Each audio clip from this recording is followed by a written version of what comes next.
Owen Wilson and Selma Hayek star in Amazon Studios' mind-bending film Bliss as an unfulfilled man and mysterious woman who believe they are living in a simulated reality and must decide what's real and where they truly belong. This February, chase something real. Amazon Studios' Bliss, now streaming on Prime Video. This episode of Star Talk is supported by Progressive Insurance, where customers can save an average of over $750 when they switch and save.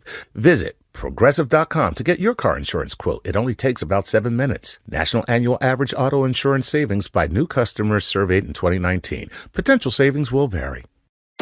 From the American Museum of Natural History in New York City and beaming out across all of space and time, this is Star Talk, where science and pop culture collide.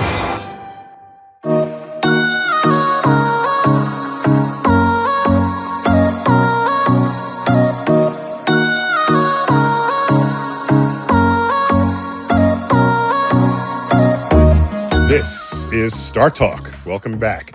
I'm your host, Neil Degrasse Tyson, your personal astrophysicist, and we are coming to you from my office at the Hayden Planetarium of the American Museum of Natural History right here in New York City. And today's show is all about curiosity. Curiosity. What does that even mean? Are we still curious as a species? Curious as individuals? And it will feature my interview with the one and the only Larry King. Very curious. My boy's interviewed like 100 billion people. Absolutely. Everyone who's ever lived, Everybody, he's interviewed. Exactly. I interviewed Moses. I got with me as my co-host, Chuck Nice. Chuck, welcome back. Always a pleasure. Tweeting at Chuck Nice Comic. Thank you, sir. Very Yes. nice. I follow you. Oh, and I only follow 38 things. And not all of them are people. So just letting you know. I feel somehow devalued. I don't know. It's like I follow 38 things. And since we're touching on the brain here, because curiosity is a human state of mind, Right. we go to our go-to person, Heather. That's Heather right. Berlin. Heather. Hey, I'm here. Heather in the house. Okay. Yes, I Nice. tweet too. Heather _ Berlin. Okay. You're going to let me tell people okay, that? you can tell them. Heather tweets too. At Heather _ I hate underscores. Heather yeah. _ Berlin. And so That was a great endorsement, Neil. I hate underscores. Yeah, I mean, wouldn't it be funny if people were looking you up right now? Heather, I hate _ So welcome back to Star Talk. You're like an old regular now. It's always good to have you. So Larry King, I bumped into him in Norway, of all places. Wow. And I said, I got to... The life you live. It was my first time in Norway. Right. I don't know if it was his, but I said, we got to get a Star Talk interview I with him. summer in Norway. He's been a talk show host since 1978. Really? So that's 40 I years. thought it would be 4 longer decades. than I know it feels like It feels all the like jokes put it longer. Right. Yeah, he was like interviewing Jesus, Exactly. right? At the Last Supper. Right. So he was a long time on CNN. Now he's like, his post-CNN career is Larry King Now and politicking with Larry King. Oh. So Larry King, he's still at it. He's still at it. A Peabody Award winner for excellence in broadcasting. So Heather, what do you think has made him so popular? Well, I think he's just really good, first of all, at connecting with people, but also just removing himself from the picture. I think any good interviewer, it's about eliciting information from people, asking the right questions. So if he didn't do that, you don't think he'd have the longevity that he did. He just, because a lot of interviews. Yeah. There's countless interview shows. I mean, look at you. I was about to say, but his rises up above the rest. Now I can't say that. Now that you... Well, I think it's, the best interviews are the ones when it's not about the interviewer. Mm-hmm. And you're really genuinely interested in understanding the human being that you're there interviewing and also asking questions that haven't been asked, being creative in terms of the kinds of questions you ask to elicit new and novel information from these people. So, and Chuck, you've been interviewed. You've been, Yeah. Last time I have you on the show. So another sign of a good interview is to ask questions that elicit more than a "yeah" response. Exactly. So I failed. You failed. Who failed, me or Chuck? One or the other. So I asked Larry, what does it take to make a good talk show host? Let's check him out. always left my ego at the door. I didn't use the word I in interviews. I asked short questions. I didn't read the great books. So my curiosity delved into people and the way they act and the way they move. Today, talk shows are all about the host and not even about the guest. That's why I can't watch them. If you tune in to a television talk show, a good television talk show, 9 out of 10 times you should see the guest. Of total video time. The guest should be talking. Yeah. My truism in life is I never learned anything when I was talking. I never learned anything. So I can tell stories, I can make people laugh, but I never learned. I only learned something when I asked a question and someone was talking to me. That's a feature of the wisest people we have ever met or know. They spend less time talking and more time listening.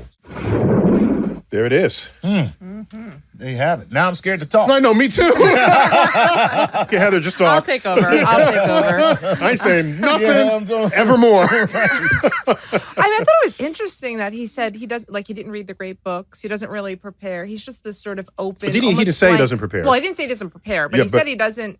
Well, in my sense, that's not a lot of preparation if you're not, like, say, reading the person's book before you interview them, for example. But he said he doesn't read the great books, which I interpreted as if you read the great books, now you have to show off that you know what's in the great books. Shakespeare said, and all of a sudden you're bringing a whole mental baggage, intellectual baggage into a conversation. So maybe it's restrictive. Maybe not restrictive, but it forces you to be a bigger part of the conversation than you should be because you have too much you could say. Right. Let's bring some more expertise here, some expertise about journalism, basically, and pop culture and television and the like. So I've got Robert Thompson. I've got you on Skype. Robert, are you there? I am. You are a trustee professor of television and pop culture at Syracuse University. Is that the orange folks up there? It is. It is. Well, welcome to Star Talk. And you're the founding director of the Blyer Center for Television and Pop Culture? That's right. Did I pronounce that right? Good. And author of Television's Second Golden Age, From Hill Street Blues to ER. Right. So would that mean we're in the third golden age? Because this is the best television that's ever happened. I think so. I got to agree. Yeah. I wrote that book in like 96, and I think we're still in that second, but maybe we'll call it the third, starting with about The Sopranos. And so you have a very long baseline of analysis of things that operate in pop culture. What is your perspective on Larry King's longevity in this? I think Larry has a couple of things up his sleeve that people really liked.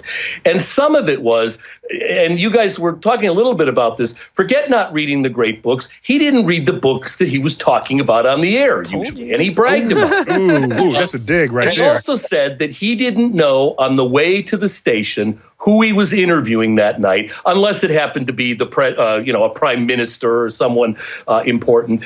He was quite proud, I think is quite proud of the fact that he doesn't do a lot of preparation. And he gets in trouble with this every now and again. Do you remember when he interviewed Jerry Seinfeld? Jerry Seinfeld had just come off this, of course, spectacularly successful show. It ends at number one. And Larry says, why was your show canceled? I remember this. It. Oh, yes. Yes. Okay, keep going. Keep going. Tell the story. And Jerry really is kind of mean. You almost want to give Larry a hug after this because Jerry starts saying things like, does this guy know who I am? Do you need my resume? Do you don't you realize we had 5 million viewers? And he will not let up. And by the end, Larry King has almost cried uncle. Not quite, but he's close. Wait. So it bit him in the ass this one time. All right. But the rest of it apparently it's a successful formula, apparently. Well, and maybe that lack of preparation is very much a part of the element. I think there is a sense that he comes in and he talks about the fact how he is interested in people. He certainly has a high level of curiosity. And I think he wanders in there and kind of goes onto that set.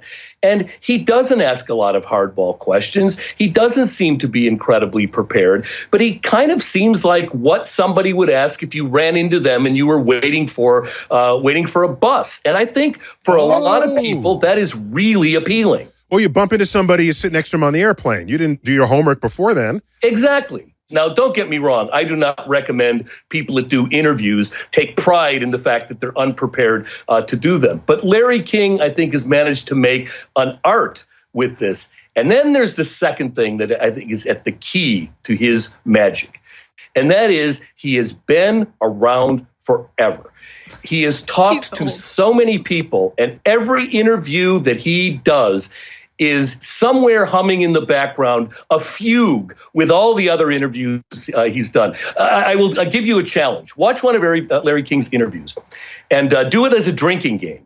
And take a shot every time he says, when I was talking to Anthony Quinn, or Derek Jeter once told me, or Lenny Bruce, my good friend, you will be hammered by the end of the first break and you will be out by the end of the show.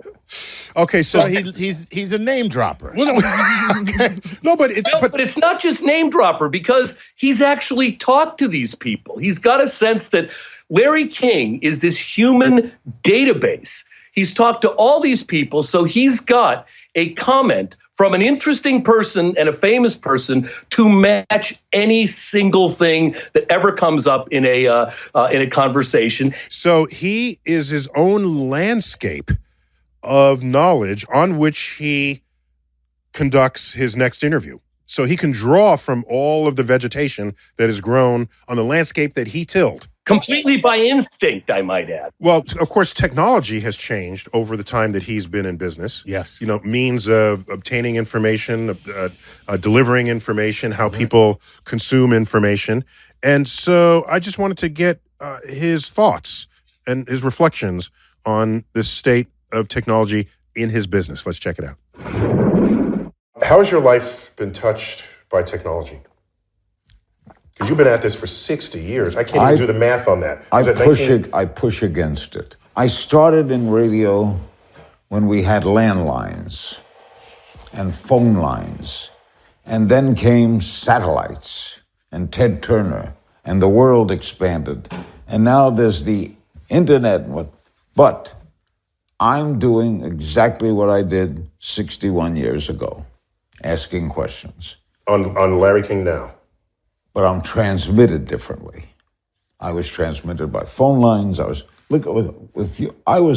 did a satellite show on television. Ted Turner saw this, in which, imagine if you'd have said this to Franklin or Jefferson. I sat in the studio interviewing you. We together would be beamed up 23,800 miles, hit a machine that's traveling with us, beamed up and went down, and reached someone in Moscow or across the street, same way, from that beam. How the hell do you do that? Now, that amazes me. If you gave me the scientific explanation, I would be lost in E equals MC squared. But the very thought that I can go up is so amazing to me that I don't need an explanation of how it works. But I would love to talk to the guy who invented satellites. And what was he thinking? Did he sit down and say, I can hit a moving object and transmit you 10,000 miles away? What made him think that? That's what fascinates me. So I love technology. I love what it can do. But I always attempt to push back at it. There he is. Okay. So Technology is the thing I don't care about at all, but I love to death. I'd forgotten.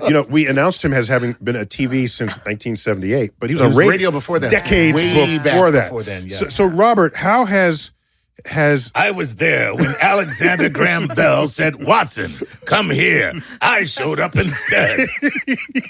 That was my first radio broadcast over a phone line. I don't even know how that works. How does he do this over a phone line? Over phone line. Chuck, It's like my first show was calling people and saying, is your refrigerator running? Chuck.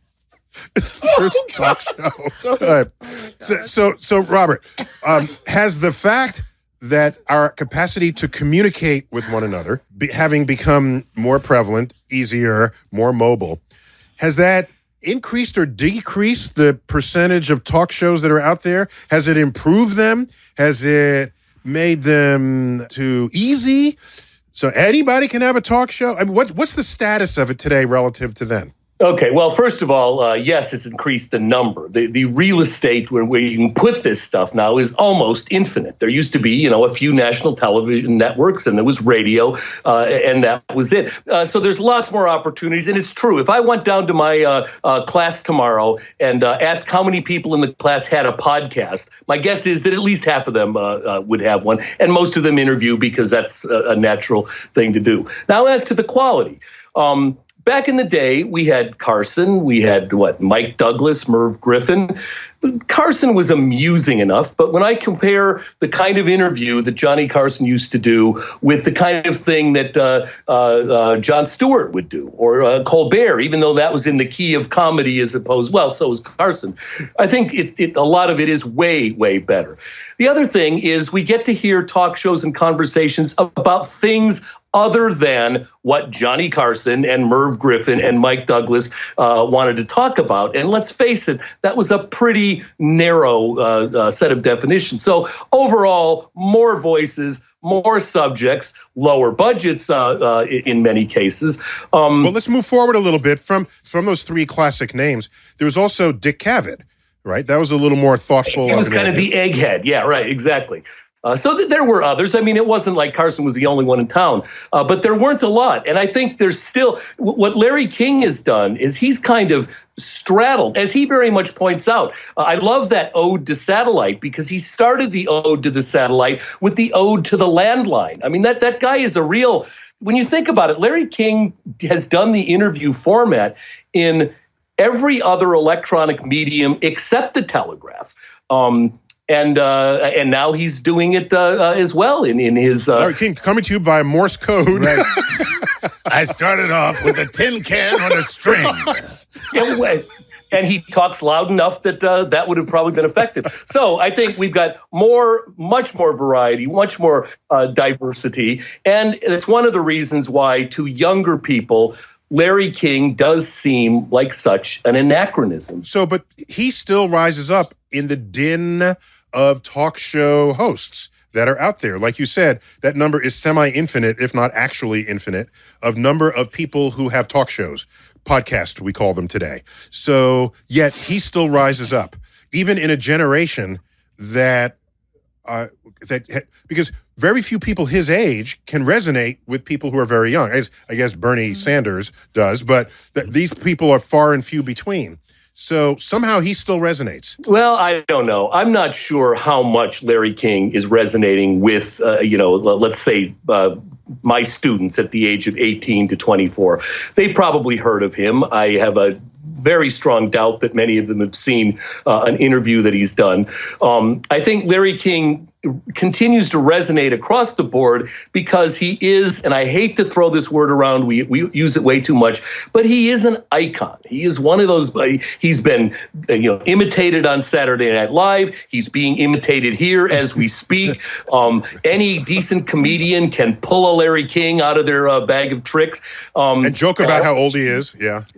Jokes about how old he is and how many times he's been married. I mean, there is a body of work of people who do Larry King stuff. So that's why I think he continues to resonate. How many young people are watching Comrade King on his Russia Today broadcast or are going on to Hulu to see Politicking or what's it called now, Larry King Now?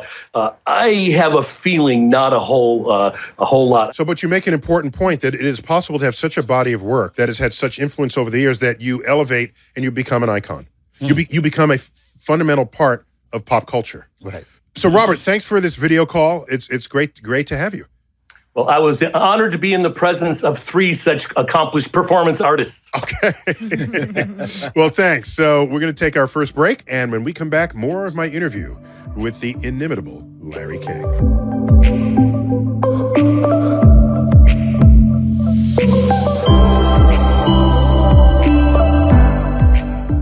Wondery's American Innovations presents Mission to Mars. This season explores what advancements have been made and what it will take to send humans to Mars. On July 20th, 1989, President George Bush announced his vision for a manned mission to Mars. Nearly 3 months later, NASA published a complex 30-year plan to get humans to Mars. However, Congress refused to authorize the spending, and NASA's manned mission to Mars was grounded before it could even start. Over 30 years later, the power of government and big business necessary for such an undertaking is finally starting to come together.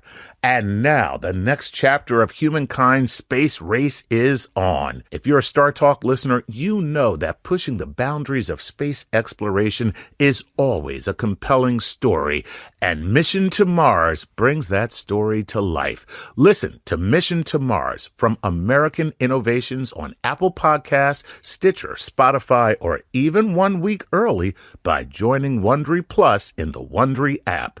Wondery. Feel the story. Bringing space and science down to Earth. You're listening to Star Talk.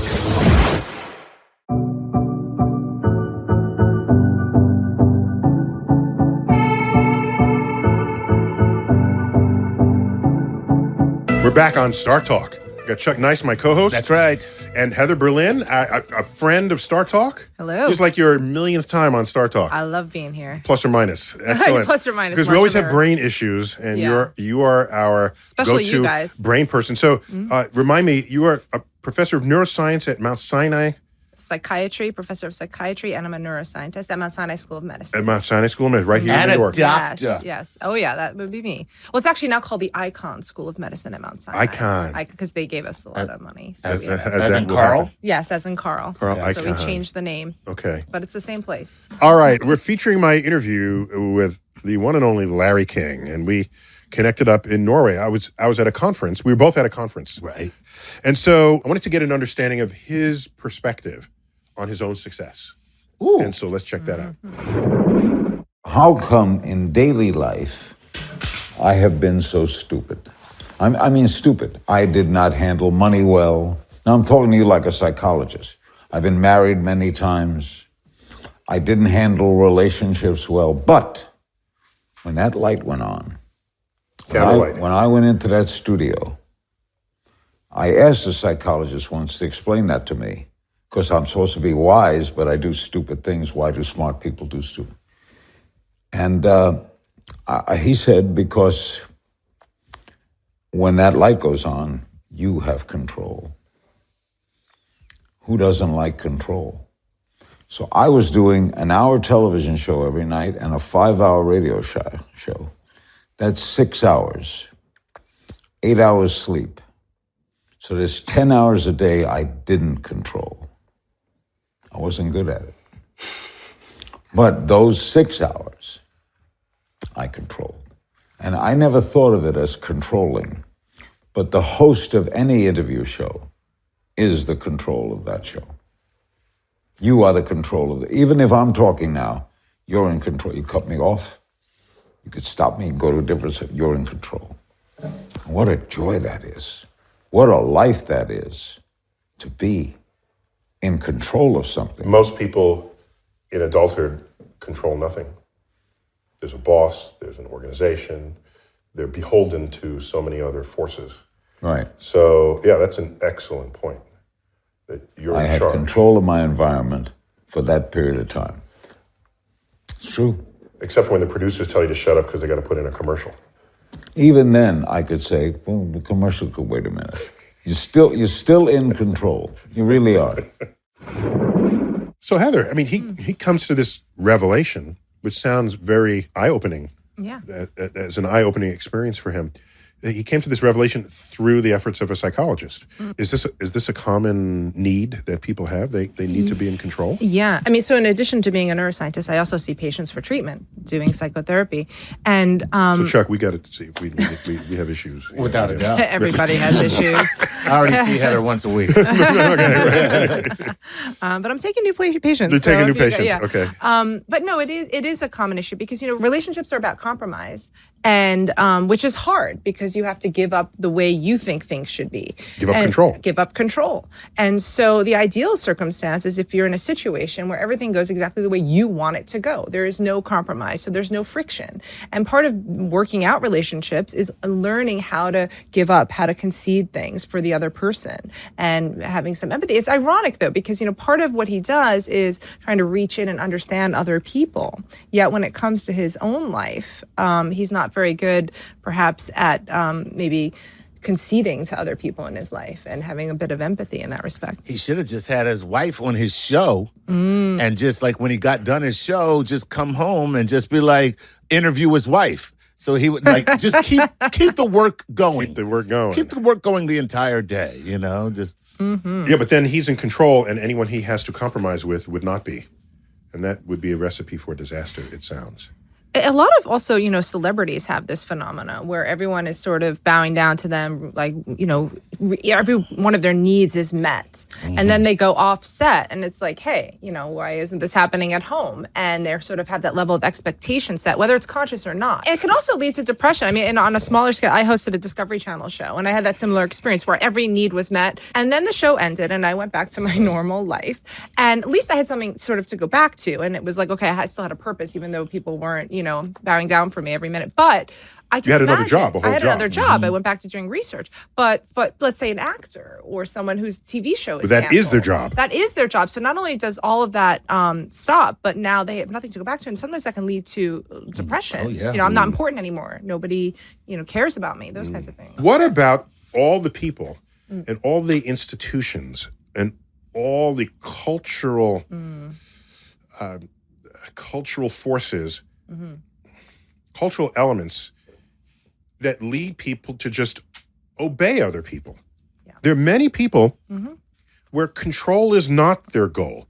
Yeah. They're happiest following rules established by others. Yeah. There are different personality types. So some people really want to be in control. Others want to be told what to do. They want to concede control. So even with learning, we see that. Like some people work very good in learning environments where it's very structured because they want to be told what to do and have set exams, whereas others are more comfortable in situations where they can learn at their own pace, where they can sort of set their own schedule. This is the big discovery that has to happen in school. Are you one of these or the other?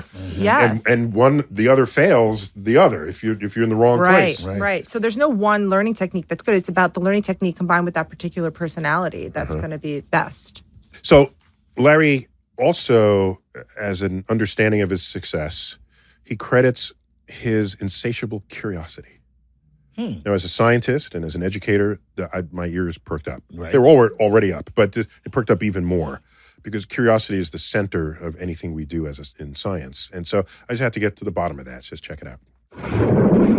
You want to know how somebody ticks. So I think of you and your line of questioning and your perceptive ways that you reach people and have them become comfortable in your presence. I think of that as what any good psychologist should do. You know what I'm curious about? I've been that way all my life. I remember being 8 years old, getting on a bus and asking the bus driver, why do you want to drive a bus? And all my life, I've asked what to me is the simplest of questions. I remember asking a pilot, when you're going down the runway, you know it's going to take off. Those are things I think about. I don't have to know about propeller or division of the... We've invented jets since the propeller. Or the jets, the propeller know it was going to take off. Yeah. Those are things, the whys. Why do you care about this? I interviewed Walter White, who was the first cardiologist. There was no specialties until he was determined. You went to medical school, but there was no specialty in cardiology. He was Eisenhower's physician. And I asked him, if you were starting medical school today, what specialty would you choose? And he said, neurology. Yes. And I said, why? And he said, because what we know about the heart now, which we know so much, we know this much about the brain. But that's from asking, from the curiosity that comes is, what boggles your mind? What makes you tick? What do you, like I've asked you in the past, why do you look at the sky? What do you wonder about?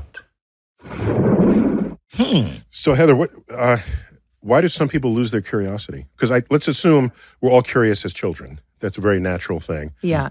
Scientists never really grow up, so they're adult children Mm-hmm. in their curiosity. But I think many people just lose curiosity, and sometimes it's rejuvenated. That's Mm-hmm. possible. I've seen it. You fan the flame and it reignites, and their eyes brighten. But for many, it's not the case. Yeah. Is there some neuroscience study of this? Yeah, but there's actually only recently has there been neuroscience studies looking at what's happening in the brain when people are curious. So they'll give people, for example, a riddle or a quiz, pub quiz kind of question to solve. And then they wait and they look at just what's happening in the brain when the person's curious to hear the answer, and then they give them the answer. And what they find is that curiosity stimulates the wanting system of the brain, the nucleus accumbens, which is that sort of dopaminergic system in the brain that drives us. It's the same kind of drive as we have for... Dopamine, it provides dopamine, which we want and enjoy. Yes, We want more of. Exactly. So it starts, you see activation in the Curiosity is a midbrain. drug. Yes. Yes. It's the same wanting feeling you get with drugs of addiction or when you're hungry and you're seeking out. So you're basically, instead of food being the reward, knowledge, information is the reward that you're getting. And what's really interesting is you see this sort of upside down U-shaped curve in terms of satiation of curiosity. So if you know nothing about somebody asks you a question, you know absolutely nothing, you're not going to be that curious. You know a little bit and you want to know more, you're going to increase your curiosity until you get to sort of the highest point. And the more you know, actually, more information you start to accumulate, curiosity goes down, and the brain activation related to that wanting and that drive goes down because you've gotten enough information. So it's just like when you're hungry. So it's time to go on to the next subject. It's time to go on. Yeah. And so we see that there is a neural process because it makes sense if you, evolutionarily speaking, to seek out information, to explore things that you don't understand. So you're telling me I am high when I am in search of cosmic truths. Yes. Actually, the Red Hot Chili Peppers have a song, Californication, and there's a Red line Hot Chili where Peppers, it says, the group. the group, Thank you. and it goes, she's getting high on information. I love that line because it's true. Californication. Yeah, Yeah. Californication. But anyway, so so we see it. It's a natural human drive. The reason children seem to be more curious is we also have another part of our brain that kind of restricts these desires, these basic instincts that we have. Otherwise, it could kill us. Right. I mean, curiosity killed the cat, right? We need another part I of the wonder what brain. the edge of this cliff looks like. Right. How far can you go? Look at that. He OD'd on information. This guy was just too curious. Sort of like you're looking up and you just sort of fall back and Right. fall off the cliff. So we've developed these prefrontal cortices that kind of can curb those basic desires. Curiosity being one of them. One might be food. One might be drive for sex or drugs. Whatever those drives are, we have something that limits them as we age so that Attempts we can... to limit them. Attempts to, exactly. And there's a balance between these two symptoms, between that wanting dopamine system and that kind of controlling system, the prefrontal cortex, which isn't developed until around in your mid-20s. So adults are more restrictive, and they sense adults can become more curious if they just kind of turn down activation of that prefrontal cortex. And we can get them to do that in Got a various knob different for ways. that? To turn it down. we can. You turn yours down each morning. He does it all the time. Watch. Doing it right now. But I mean, the more we let go of control, the more we can kind of engage that curiosity, which is an interesting conundrum with Larry King because he's both curious yet likes to be in And control. incurious. Yeah. Right. So it's interesting dynamic. Larry King called it a simple question, but I don't want to call it that. Let me call it a naive question. And a naive question, you make no assumptions about anything because you don't know anything. Right. So you ask a basic question that would be overlooked by anyone who knew even a little bit more than you did. Yeah.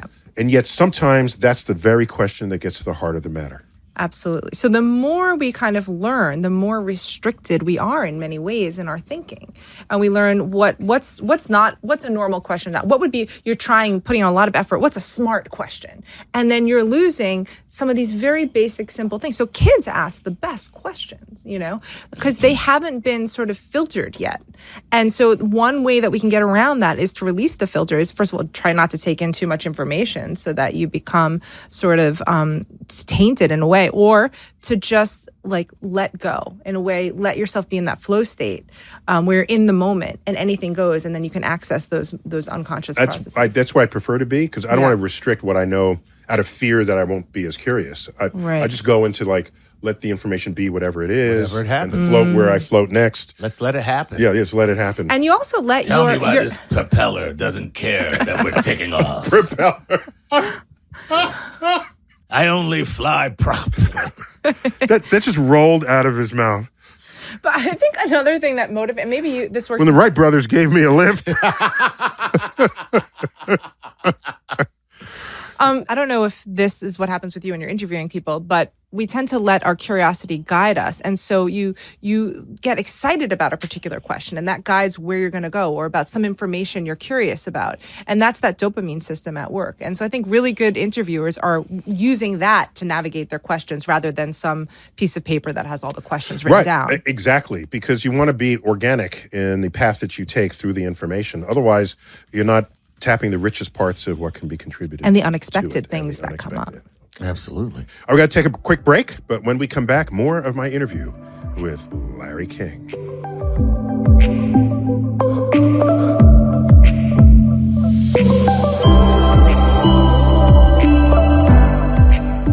Are you always taking care of your family? Do you often take care of others and not yourself?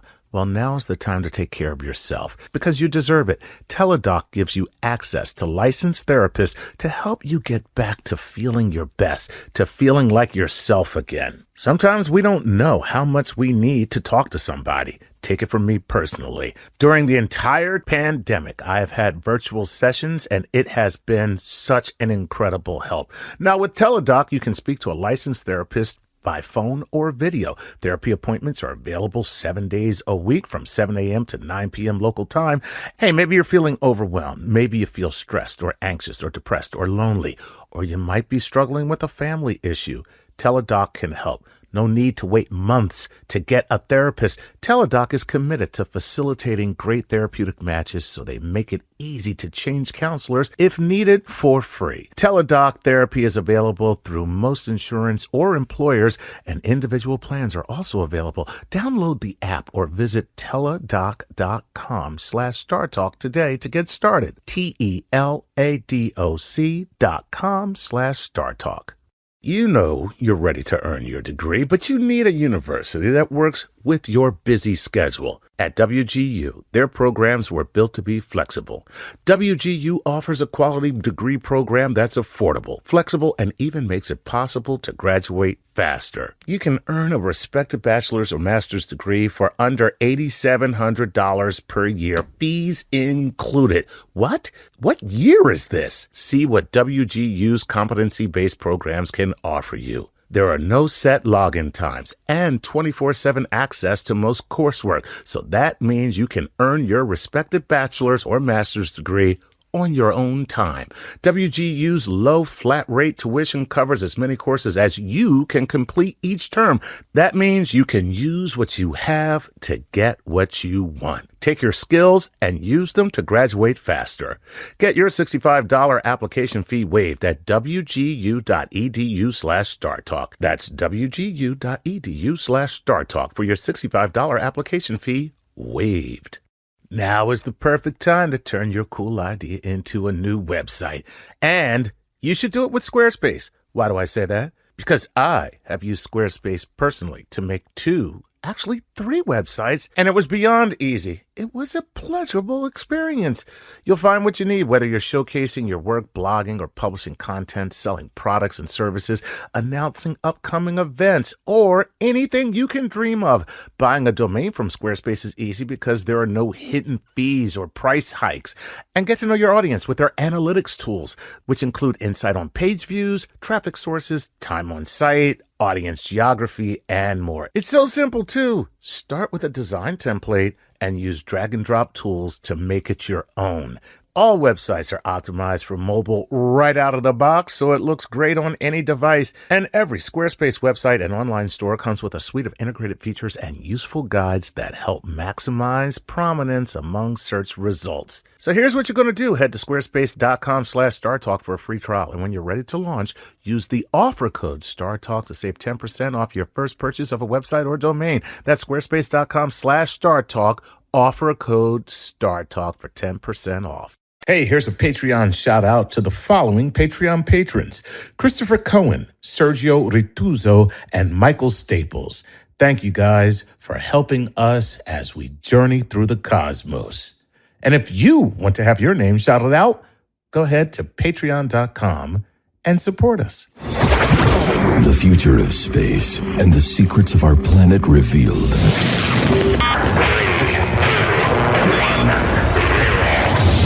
This is Star Talk.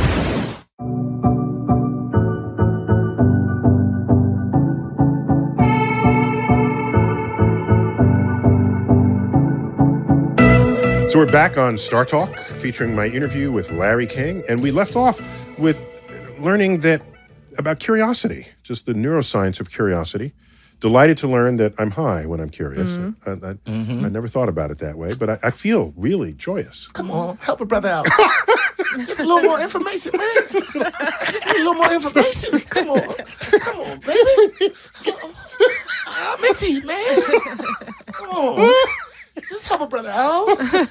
Okay, you want to? Okay, Earth's rotation rate is slowing down. Oh, thank you, man. Triggered by the tidal forces of the moon. Okay, all right. How's that for a little bit of info today? Oh, yeah, that's good. All right.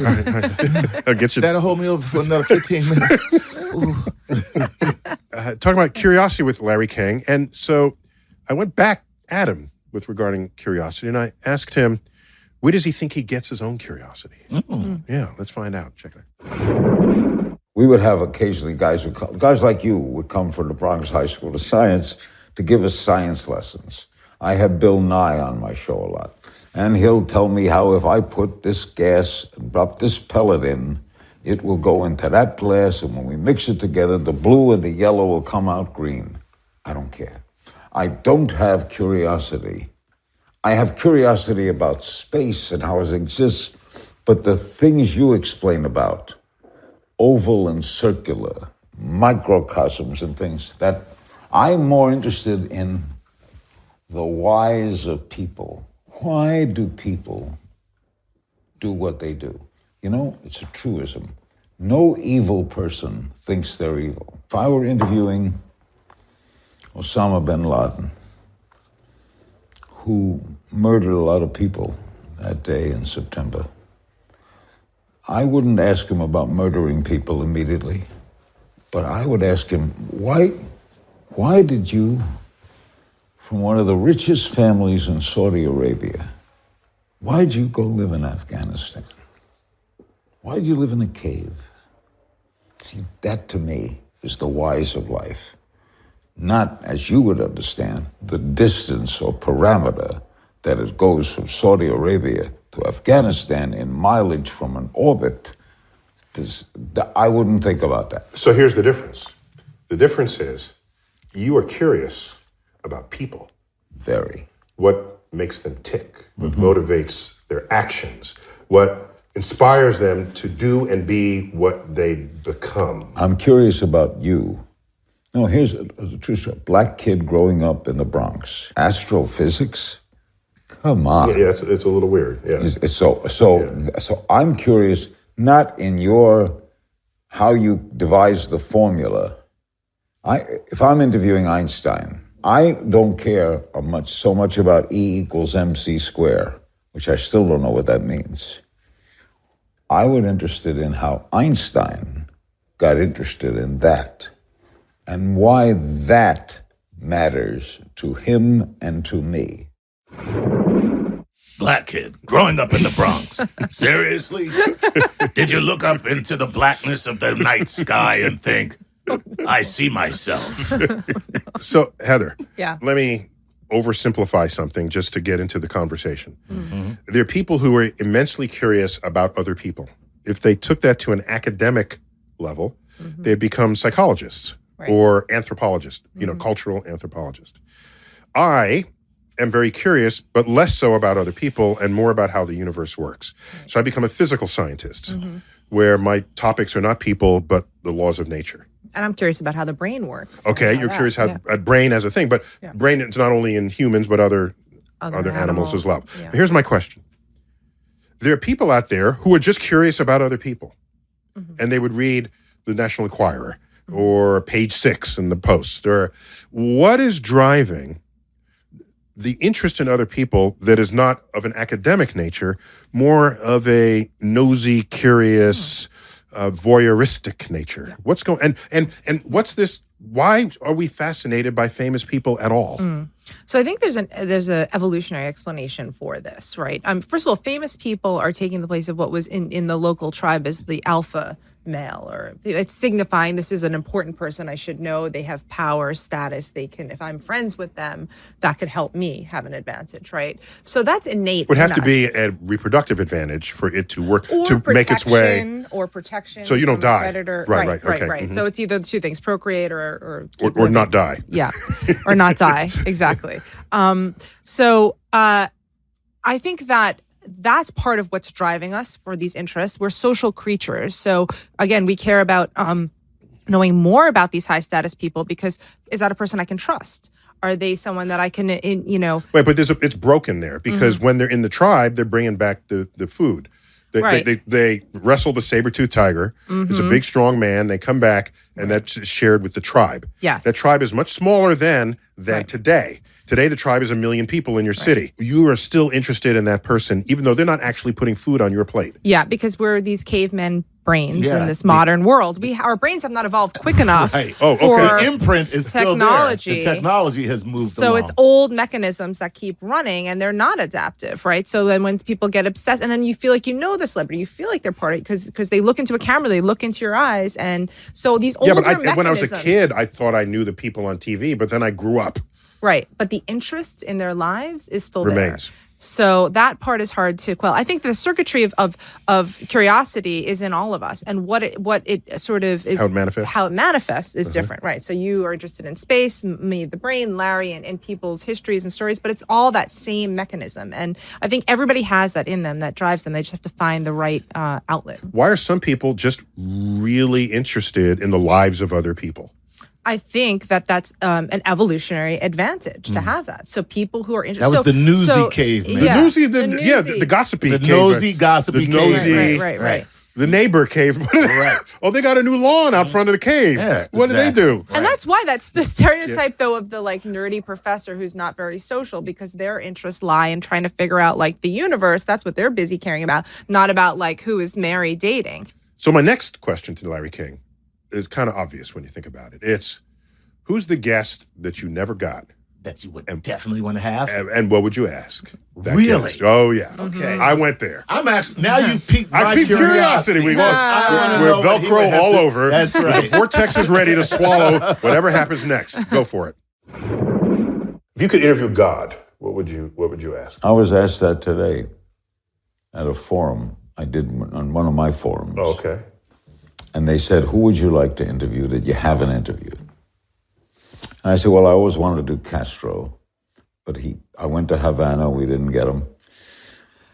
And that hurt me, but I've interviewed 8, 9 presidents and world leaders and Brando and Sinatra. But if I could interview God,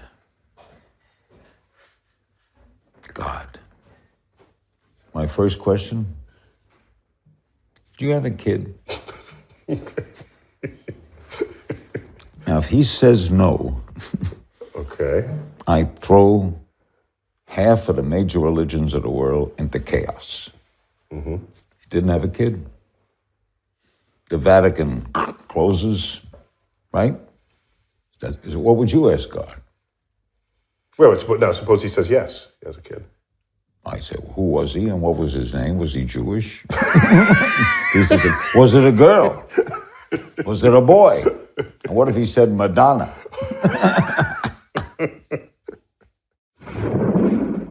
So he should have gotten that interview with God right at the beginning at creation. Yeah. He missed that one. He missed that interview. Do you have a kid? Is he Jewish? So that's hilarious. He should do stand-up. I'm not going to go that far. Says the professional stand-up comedian in our midst. Yeah. No, but he's got a good sense of humor. He He's really got a does. Good sense of humor. So who would you interview who exists in this world? Oh, who exists in this world? Who's alive? Yeah. I think I'd like to talk to Obama for a bit. To which Obama? President Obama. Yeah, Not President Obama. Well, Michelle there's Obama. so many people. There's so many people I want to talk to. But yeah, I think he'd be someone interesting to talk to. Okay, the president. Yeah, Obama. yeah. And dead. So I want to go back to this God issue because I would love to talk to God. I want to know, first of all, why are we here? Why? Why are we here? What are we supposed to be doing? And what happens when we die? That's like a fundamental burning question. I'd really like the answer. I don't care about all these religions, whatever. Just tell me what happens when I die and what I'm supposed to be doing here. Well, okay, Chuck. Who would I want to talk to living today? Yeah. It's not who, it's how I would like to talk to them, and that would be under the influence of sodium pentothal or some type of truth serum. It's really not like the Okay, so interview.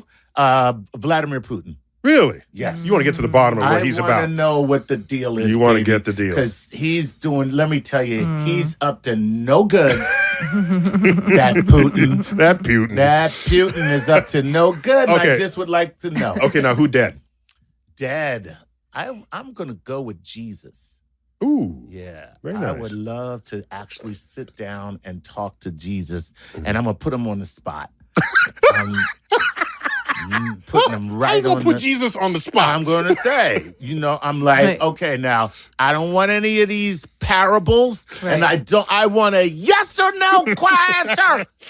Are you the son of the living God? And did he The living create son of God. Are you the living son of God? And is there a God that created the universe? And then it's like, I want a yes or a no. And if it's no, you got some splaining to do. I mean, all those other people got some splaining. Yeah. Who would you do? So for me, living, it would be President Obama. Okay. Oh, we're on the Yeah. same page. Yeah. It's odd because go I've on. actually had dinner with him. So And you didn't talk to him the whole no, time? I did, but there were like 5 other people in the room. Yeah. So Okay. there was like dinner You for couldn't dig 6 or deep. You 7. couldn't dig deep. Yeah, I couldn't do a deep dive. Right. Just, but while he was in law school, he wrote a paper for the Law Journal or whatever it is that tapped tenets of quantum physics. So I just wanted to just have a one-on-one, get him on Star Talk and do that. On Star Talk we've had 3 presidents, two presidents. We had 3. Clinton. Oh, no, yeah, Clinton and Jimmy Carter. And yeah, so I haven't had 8 presidents, but we've had Right. 2 Yeah.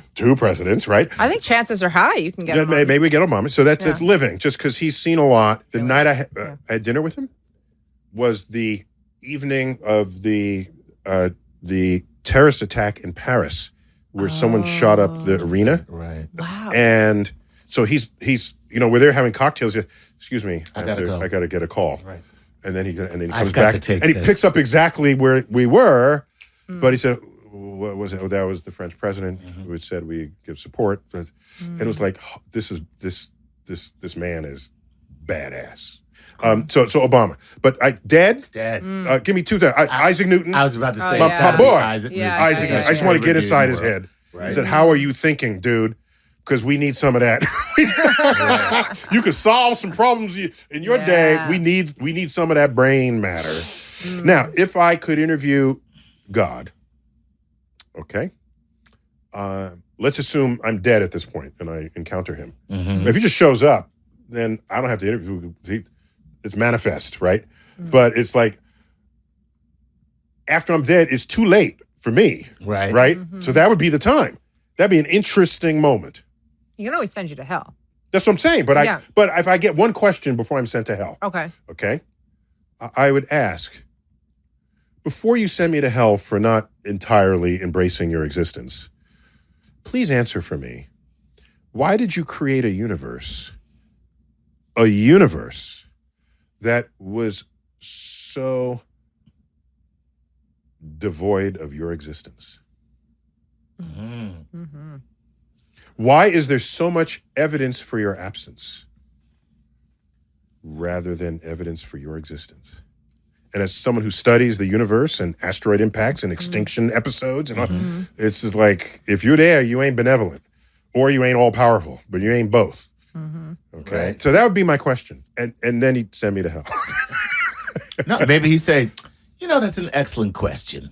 And I'm going to take the next eternity to tell you about it. And then you're the only guy that got out of hell.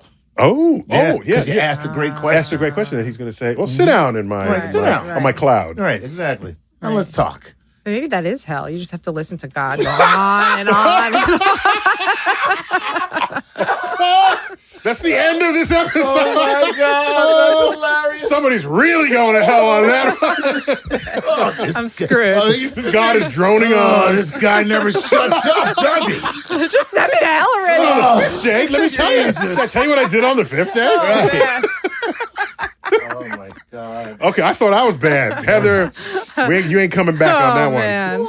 All right, this has been Star Talk with a delightful interview with the one and only Larry King. I want to thank Heather Berlin. Heather, as always, we'd love to have you, and this won't be the last. And Chuck, Great to be here.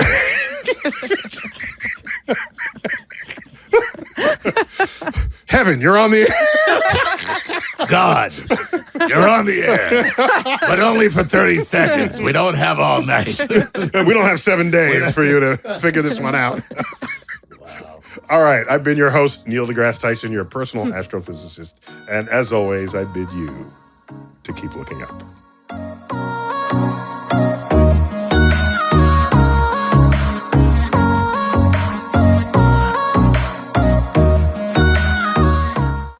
So you're ready to earn your degree, but you need a university that works with your schedule. Well, WGU and their programs are built to be flexible. WGU offers a quality degree program that's affordable and even makes it possible to graduate faster. Plus, you can earn a respected bachelor's or master's degree for under $8,700 per year. Fees included. That's right. You heard me.